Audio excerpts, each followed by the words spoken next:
اللہ تعالیٰ کا کروڑ ہاں مرتبہ احسان ہے جی، اللہ تعالیٰ نے ہمیں قرآن پاک جیسی رہنما کتاب عطا فرمائی ہے۔ دنیا کے ہر سکول کا نصاب تبدیل ہو گیا۔ آکسفورڈ میں آج سے 60 سال 80 سال پہلے جو پہلے پڑھے نا جی، آپ ان سے پوچھیں وہ نصاب کیا تھا، آج کا نصاب کیا چینج ہو گیا۔ ہم نے جب اسکول پڑھا تھا اس وقت کا نصاب اور تھا، آج کے اسکول کا نصاب کچھ اور ہے۔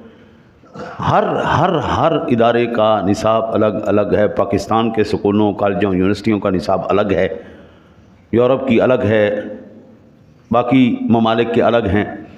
یعنی کوئی بھی یونیورسٹی، کوئی بھی سکول، کوئی بھی ادارہ اس بات پر متفق ہے ہی نہیں کہ یہ نصاب سب کو پڑھانا چاہیے۔ میں قربان جاؤں سونے نبی تیری شان پر، اللہ نے قرآن ایسا دیا ہے، امریکہ ہو، افریقہ ہو، لندن ہو، پیرس ہو، یورپ ہو، نصاب ایک ہی ہے۔ امام کعبہ جب قرآن پڑھے گا نا تو وہی پڑھے گا جو پاکستان کا مسجد کا